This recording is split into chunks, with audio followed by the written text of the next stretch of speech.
Ngayong araw mga kaprobinsya, akit nga pala kami sa bundok upang i-check yung mga inilagay namin bitag doon sa bundok para sa mga manok na labuyo. Bale, eto na nga pala yung part 4 ng ating video sa pambibitag natin dito sa bundok. Kamusta mga kaprobinsya? Ako nga pala si Julius Sautida, gusto ko sumikat bilang isang content creator. So paano ko gagawin yon? Tara, samahan nyo ako mula umpisa hanggang dulo ng aking video na may pamagat na buhay probinsya.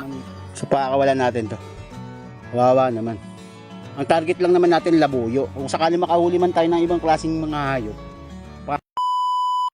Ngayong araw na ito mga kaprobinsya, akit nga pala kami doon sa bundok upang i-check yung mga inilagay namin bitag. Bali sa pagkakataon na ito mga kaprobinsya, may kasama nga pala tayo dahil libre-libre ngayon si Adobar para samahan tayo doon sa taas. Sino nga ba itong si Adobar? Hayaan nyo at ikikwento ko sa inyo habang naglalakad kami papunta doon sa taas ng bundok. Si Adobar nga pala, ipapakilala ko sa inyo. Siya nga pala yung kasama ko mula part 1 hanggang part 2 hanggang part 3 ng ating video. Sa madaling salita mga kaprobinsya, bali siya nga pala ang pinakapunot dulo ng ating content na ito. Alam nyo ba mga probinsya, itong si Adobar ay isa sa pinakamagaling dito sa bundok pagdating sa larangan ng panguhuli ng mga manok na labuyo. Nung araw nga daw mga probinsya, pag naglalagay nga daw siya ng mga pabitag para sa mga manok na labuyo ay hindi nga raw siya nasisiro. 2 beses nga daw siya humarbis noon sa loob ng isang araw, tanghali at hapon. Matagal na nga daw huminto itong si Adobar sa panguhuli ng mga manok na labuyo dito sa bundok. Pero alam na alam niya pa rin kung saan naglulungga o tumatambay itong mga manok na labuyo dito sa taas ng bundok. Katulad na lamang ng mga balahibong naiiwan at mga pinagkalaykayan ng mga manok na labuyo. So kung alam ni Adobar kung saan naglulungga o tumatambay itong mga manok na labuyo, pero bakit hanggang ngayon meron na kaming part 1, part 2, part 3 pero hindi pa rin kami nakakahuli? Simple lang ang sagot ni Adobar. Season daw kasi ng paglulugon ng mga manok na labuyo ngayon. So kung season ng paglulugon ngayon, bakit pa kami nagtsatsaga na manghuli ng mga labuyo? Simple lang ang sagot sa akin ni Adobar. Papakita daw niya sa akin kung paano humuli ng manok na labuyo kahit season ng taglugon. So tinanong ko nga dyan si Adobar kung ano nga bang diskarte pag agantong season ng lugon ng mga labuyo. So hindi na siya nagbigay ng impormasyon.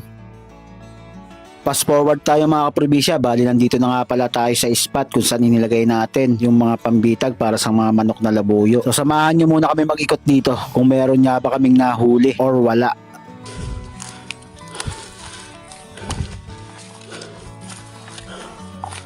Ektad ah.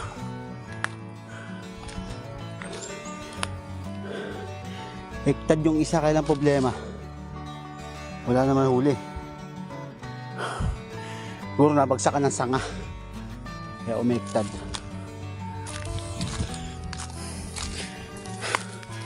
Kala ko may huli na eh.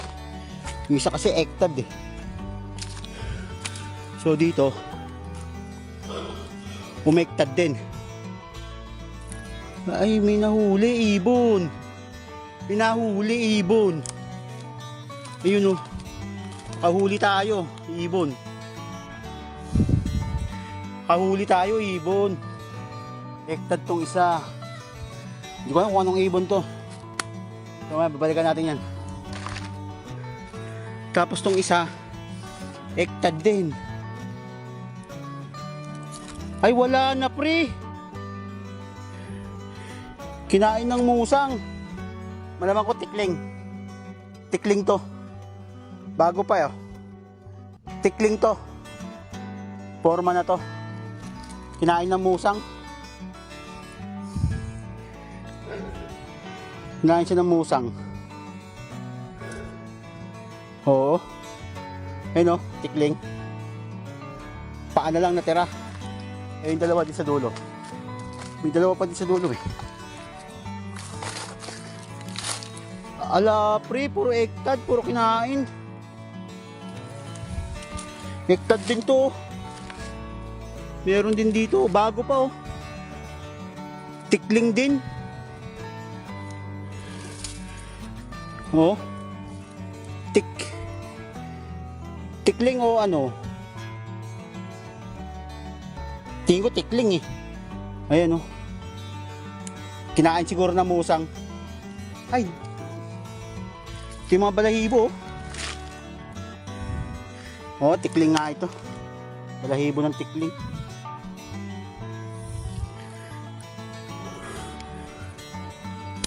Pakakawalan natin yan mamaya.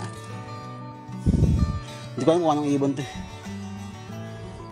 So pakakawalan natin to. Kawawa naman. Ang target lang naman natin labuyo. Kung sakali makahuli man tayo ng ibang klaseng mga hayop, pakakawalan natin. Labuyo lang talaga ang target natin. So pakakawalan natin ito mamaya sa pamalay-malay. Yan. Malaya ka na. Ingat sa susunod ha. And guys, nakahuli nga kaya lang problema. Hindi siya labuyo ang nahuli natin. Isa itong fruit dab. Yan o. Fruit dab. Pakakawalan din natin to. Ay, ganda niya no. Yan. Ingat ka sa susunod ha. Bali negative tayo ngayon mga kaprobinsya, baka sakali sa part 5, baka sakali makahuli na tayo ng manok na labuyo. Bali ang ginawa muna namin dito ni Adobar ay hinutok muna namin yung mga bitag para pagka may mahuli ay malakas yung biwas. Ayan, negative tayo. Akala ko nakahuli na tayo. So nakahuli naman, kaya lang problema. Tikling. Dalawa. Natake naman ang musang. Bago-bago pa eh. Siguro mga wala pa siguro mga 2 oras. Kasi medyo malambot pa yung ano niya eh, yung paa niya. Siguro mga wala pang 2 oras yun. Tapos yung isa naman, hindi ko alam kung ano ang tawag dun eh. So comment naman kayo mga probinsya kung ano ang tawag sa ibon na yun. Pinakawalan ko na lang. Kasi hindi man natin mapapakinabangan, tsaka baka mamaya eh. Pagka niluto natin, baka mamaya malason pa tayo. Sa nakakaawa rin naman kasi. Nag-iisa lang siya, kaya pinakawalan natin. Kaya baka sakali sa susunod, pagkakit natin, baka sakali makahuli na tayo ni Adobar. Kaya kung umabot ka sa dulo ng aking video mga kaprobinsya, baka pwede ko mahingi yung pag-like and share. Tapos comment ka na rin kung tigasan ka para alam ko kung saan umabot yung aking video. So hanggang dito na lang mga kaprobinsya, kita-kits tayo sa susunod ko pang mga video.